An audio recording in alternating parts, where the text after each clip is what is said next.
way for Onyx to, just get the momentum in the game number 1. Let's see, dahil papasok na nga agad tayo sa Land of Dawn. It's TNC Pro Team kontra dito sa Onyx Philippines. And it looks like kalmado pa naman, konting sakitan lang. Ito na talaga yung nagiging norm.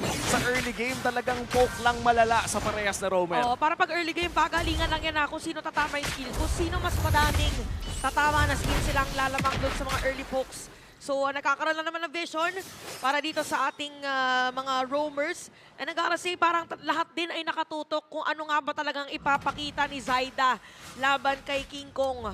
Ay, oo, isa pa pala yun no? For Zyda, always under the shadow of Carl TZ. This time siya na yung main man. Talaga. At lalabanan pa niya yung main man ngayon ng jungle role na si King Kong. Tinatawag din na The Beast Oo. in the jungle ngayon. So talagang pwede natin sabihin na pressure, pwede din mas nakaka-excite kung ikaw si Zyda. So even for Kirk dito ay nagkasalubong din naman sila ni Lord JM last season, so kabisado na nila ang isa't isa. And interesting no kung paano nga ba ang magiging dynamic as we enter the first turtle fight. Dahil in terms of early game damage, Nightmid parang semi-pantay lang ata eh. Pero yun yung basa ko. Ano bang basa mo? I mean, kailangan din naman maghintay ng PNC rito ng kanilang timings. Pero all in all, parang kaya din naman nila makipagsabayan when it comes to like the burst damage kasi nandiyan din naman yung Louis, nandiyan yung Suyu. Pero yung scaling ay definitely kailangan mong habang antayin mula kay Kuzen. Yan naman ang laro ng isang Moscow. Bintay may late game, you're gonna go through the game just keeping the split pressure intact. But for Onyx, yung early group up nila ay mas malakas compared sa TNC, especially with the damage output na meron dito yung Joy, yung Granger, and of course, the Farsa, na nag-i-scale din naman. Oh, Super Prince, better airstrike, half HP, Zyda! Natin, Zyda ba first blood para dito kay Kirk. Pero napakaganda naman para sa side ng Onyx, okay lang daw. Kasi merong space para kay King Kong na makuha yung turtle. Nakuha retribution, pero nakikita natin ngayon for TNC, meron silang palag pagdating sa teamfight. Oh, may palag sa teamfight, but a fade away retry. Iba talaga pag Tinalikuran, no? pogi, hindi tumitingin. Tsaka sanay kasi Uy. up.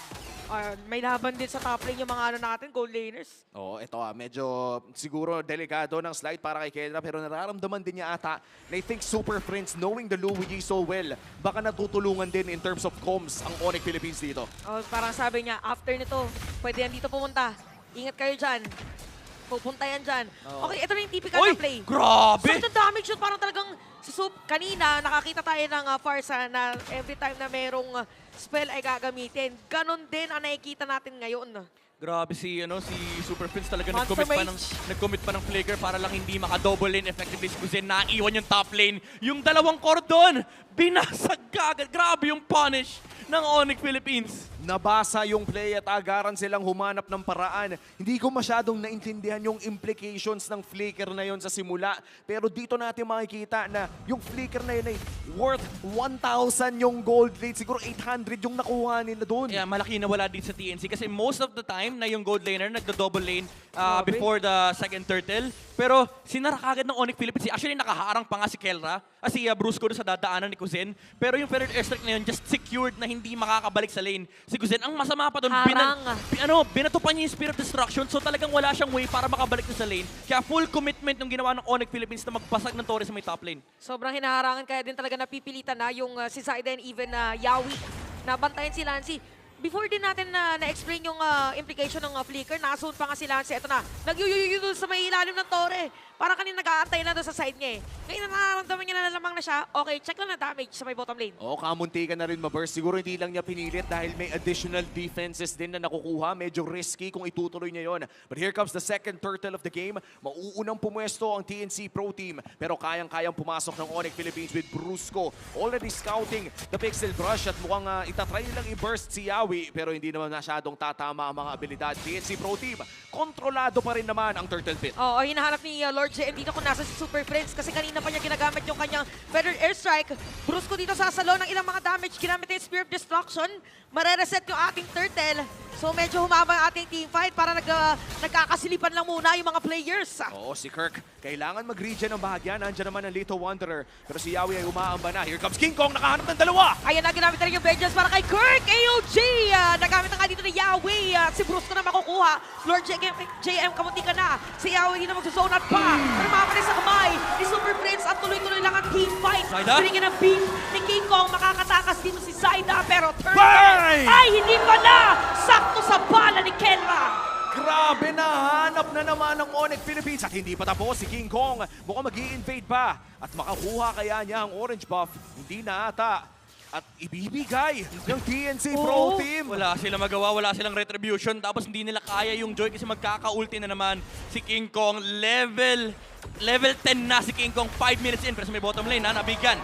Sa bottom lane na lang daw babawi. Sabi niya, hayaan nyo na yung orange. Punta tayo sa bot. Grabe yung, pag-i-invade na nakikita natin mula kay King Kong in this game. But this is really nice for TNC as well as at least nakahanap sila ng trade sa may bandang baba. Napakain nila yung gold laner pero Yawi half HP. Makakatakas nga ba? Okay, nakafocus daw sila sa may bottom lane. Nag-flicker, tapos ginamit yung Raging Sandstorm. Ito nung sakit na talaga ni Kela, ginamit pa yung Rhapsody. Boom! At habang nangyayari yan, Ay! natin naman Spear of Destruction. Boom! Sa ilalim ng Taurus na meron tayong button. Oh! Doon sa ibaba, ginamit yung flicker ni Kenra. At habang nangyayari yun, nagkasalubugan din yung mga junglers natin. Kamunti ka na masira yung Torre doon sa may bottom lane, pero buhay at tumatayo pa rin. Thank you, TNC. Thank you, Onyx. Pindutan yung pinapanood natin. Grabe. Micro-1 na to eh. Ito ang micro-1 habang nagmamakruhan. Ang ganda nung attempt sana ng Onyx na parang, sige TNC, labanan nyo kami kasi si King Kong kanina pa nakikipag 1v1 kay Zaida. Kaso sumobra sila, hindi nila nakuha yung engage na hinahanap nila and naabot pa sila ng Spear of Destruction dito. Wala na yung mga skills, wala na yung mga ultimates na pwede lumabas dito mula sa Onyx Philippines and Lord JM just standing in the front line, giving the necessary damage para ma-close out ni Kuzen yung kill. At ang maganda doon, no, si Kuzen ang nakakuha ng pera. 3-0 already in this nga. game. 50% of the kills coming in from TNC Pro Team ay mapupunta sa kamay ng kanilang gold laner. At alam naman natin kapag ganitong Tas klaseng Moscow 5v5, pa. importante na ang pera ay napupunta sa tamang kamay. Kaso meron tayong time check dito. Siyempre, Onyx yan eh. It's Onyx time eh. Time check, 7 minutes. Level 12 na si King Kong. Ay, oo nga pala, 9 minutes. 9 minutes. siya 2 minutes to normally. go. 2 minutes ago pa mag-level 15. Tsaka kanina na last team fight, yung sinabi natin na nung bago makakuha si Kozen, zinone out pala ni King Kong Oo. si Zaida kanina. Pero imagine kung nakasama siya dun sa may bottom lane, baka iba ang naging outcome Yeah. for Onyx. But na TNC, 6 kills lamang sa 3 kills ng Onyx. Oo, parang makikita na nga natin na nagsisimula na yung pagbabago ng Pag-angat, always rise. Always rise para dito sa TNC Pro Team. And yung micro level nila ngayon parang may something else eh. Oo. Kumaga, palag-palag sa pindutan, palag-palag sa setan. Pero ang malaking question ko kasi dito, honestly, is sapat ba yung ginagawang pag-handle ng TNC dito sa rest of the members ng Onyx Philippines yung Sigma playstyle? Kasi alam mo, sa totoo lang, papalapit na tayo sa mga, yung mga malalaking objectives like the Lord. And yung ginagawa ni King Kong dito, na lagi siya lamang sa farm, malaking factor yan kasi yung difference ng retry damage, minsan yun yung nagpapatakot sa isang team na lumaban sa First Lord. So I think at this point, kailangan ng isipin ng TNC. Okay guys, baka sobra na yung atensyon na binibigay natin kaila Kelra, kaila Super Prince, na aiiwan sa kusina si King Kong. Oo. At kitang-kita din naman talaga. Level 12 already. Grabe. He is, how many levels? 3 levels ahead of the Suyu. At bukod pa lamang dyan, parang Rumekta Holy Crystal na ata ang gusto niyang gawin dito. Na nagpapabilis pa mas lalo ng kanyang damage power spike. Grabe, Starlium, tapos Holy Crystal, no? Parang dediretsuhin niya na agad kung nasan si Lancy. Oo. Or kaya pwede mangyari, kasi masakit na rin si Super Prince eh. Yeah. Gamit ng Feather Airstrike, kung sino man yung nangalahati yung buhay, diretso, lilinisin. Ang Sweepers, Sweepers talaga, lilinisin talaga yung bahay ng TNC. Ang medyo masakit dito, wala silang hold. Wala silang reliable hold against the Joy. Ang masakit yung pinakamasakit pa dyan, nag-iisa lang yun. Oo. Yung taunt nung Gatot Kacha. Natatanggal pa. At tignan natin kung mahuhuli nga ba ni Yawi, no? Pero gusto ko rin lang i-acknowledge, nandito pa rin, perfect attendance Tama. pa rin ang magulang ni King Kong at pati na rin ang ate ni Kelra na nanonood ngayon dito sa ating venue for the first match of Onyx Philippines. And for TNC Pro Team, ang Phoenix Army, losing man o winning, laging attending dito sa kanilang mga games. So grabe, papasok na nga tayo. Bang! Namiss kita, kuya! Oo. Si Coach Lucky, no? Namiss natin si Coach Ducky. O, eto na, nagkasalubungan. Yung, junglers natin. Naku, nakuha na naman. Hindi, nakuha ni Zaida. Nakuha na ni Zaida. So yung mga kailangan niya ni Zaida, lahat ng mga resources talaga sa kanya mapunta. Kasi kailangan niya nga humabol pagdating sa level. Level 10 na siya ngayon. Level 12, si King Kong. Oh, and looking at the items, no, meron na rin papunta na sa Trinity ang isang Kozen. So already 3/4 HP para dito sa Uy. ating Turtle. Yawi, naghahanap ng check. Hindi niya itutuloy. Mukhang i-reset ng bahagya, pero grabe yung poke. Ang sakit! Oo, ito na, hahabulin na nga nila talaga. Mahuhuli pa nga dito dalawang players, kaya napatay na si Yawi habang si Lord JM naman ang naging target dito ni King Kong at saka ni Kirk. Teamfight pala ang nais bago mag-turtle. Nakakita ka na ba ng Lord Turn? Pues ito, Turtle Turn. Binitawan yung Turtle, hinabol yung 5, hindi na nakapag-Avatar of the Guardian kasi full commitment yung Wow! binigay ni Onyx. Nakuha! Hindi. Ay, hindi. Hindi. Practice lang, practice lang. Ano lang? Practice Tori lang. yun, Tori yung lumabas. At saka nalito din yung sabi niya, ay, nag-sphere of distraction. Nag-prompt yung itsura ni Yung Kozen. Moscow, Hindi, oh. Torre yung nasira ni Turret Kozen. destroyed. Kalma lang. Yung live, Turtle yung... sa Oni. At okay, Yan. mag-alala. Kung nagulat kayo, nagulat din kami. At si Lance ay Aray! nagulat! Ayan na nga, napapaaray na talaga tayo dito dahil napakasakit na talaga. Killing spree na para kay Ken at si Yawi may iwan pa. Ginamit ng AOG pero wala siyang kasama. So laban dito sa kumpletong players ni Super Prince. Wala pala pero Torres sa gitna, masisira na rin. Grabe yung mga bala ni Kelra, parang lumiliko. 5 yung binatuhan niya, Kaya lumusot nga pa dun sa kailangan niyang mapatay. Anong tawag sa ganung Yung missile? Ricochet? Homing. Homing. Homing missile. Homing missile yung bala ni Kelre. Yung alam mo yung karayom na pinasok niya, napakaliit eh. Grabe, no? Nahanap pa rin talaga ang angulo. And so far, 7-7 po ang ating kill Score. score. Lahat chinecheck. Lahat ng bush na dadaan niya, kahit di nakakadaan lang ni Kirk. Wala siyang tiwala kay Kirk. Sabi niya, hindi, babariling ko pa rin Hindi yan. ako sure kung na-check mo eh. Kahit kanina ng Turtle, kaya nalaman niya nandun si Lord JM sa may bot. Oo. Kaya medyo napigilan yung setup play sana or sandwich ng TNC. Time check, 9:28. Level 14. Okay, Ah. medyo behind sa schedule. Oh, palapit na palapit at sa 5,000 na gold lead dito ng Onyx Philippines TNC Pro Team, unti-unti na nilang nakikita na mahirap nang maghanap ng mga laban at kanya na nga level 15 right now si King Kong. Wala pa akong nakikitang diversion play na talagang magbabago Oo nga ng eh. kanilang kapalaran. Parang yun yung hinihintay ko eh. Parang delikado din kasi, no? Baka mamaya, wait lang. Speak of delikado, talaga delikado na. At napatay na sa ilalim na Torre pa! Double kill para kay King Kong. Ayun, oh. Unti-unti na nga silang nakukuha ng mga players dito ng Onyx. Even Lord JM. Laban sa ilang mga players. Namatay si Brusco. Okay. Pero Boom! patay na naman. Isang bala ka lang, sabi ni Kelra. Tinalo pa si Cardo Dalisay, pangatlo na yan. Kumbaga sa telenovela, siguro 3 beses na rin nag-zoom in sa mukha ni Kelra yan. Siyam. Kada zoom in, 3 yun eh. Grabe, para tayo nanonood na FPS game bigla. Alam mo, ilang beses ko na nakikita to kay King Kong. Lagi nilang ginagawa yan from Onyx Philippines. Basta hawak nila yung Joy, yung green sa gilid, inaabangan nila yan. Tapos pinagsasabay nila sa paparating na minion wave mula doon sa middle lane. Kaya pinakita ng camera kanina, galing siya doon. Galing siya sa green, na-proc pa niya yung passive, yung ultimate. Umabot siya sa may middle lane. And yun yung nagsimula for Onyx Philippines. Oo, tapos syempre yung burst na manggagaling kay Kelra, panapos lamang. Sayang. Ang, ano yun? Pinos yung replay. Kumbaga parang pang next episode na kasi. Yan. Nakarami na ng zoom Kasi in nga eh. sa ang probinsyano, yung next episode na. Tama. Ay, Batang Quiapo na pala. Ay, parang kaya po. Ay, hindi na ako updated eh. Ako din, hindi ko alam eh. sorry. Basta ang main point lang is, kapag climax na, next episode. Yan. Next episode Okay na na to, ganun. para abangan pa rin ng mga madla. Pero sa ngayon, no, if your TNC Pro Team, medyo lumalabo na at lumalabo yung papunta sa una nilang posibleng pagkapanalo dahil yung burst damage na nanggagaling dito kay King Kong at Kelra, parang kahit yung tank mo natutunaw na eh.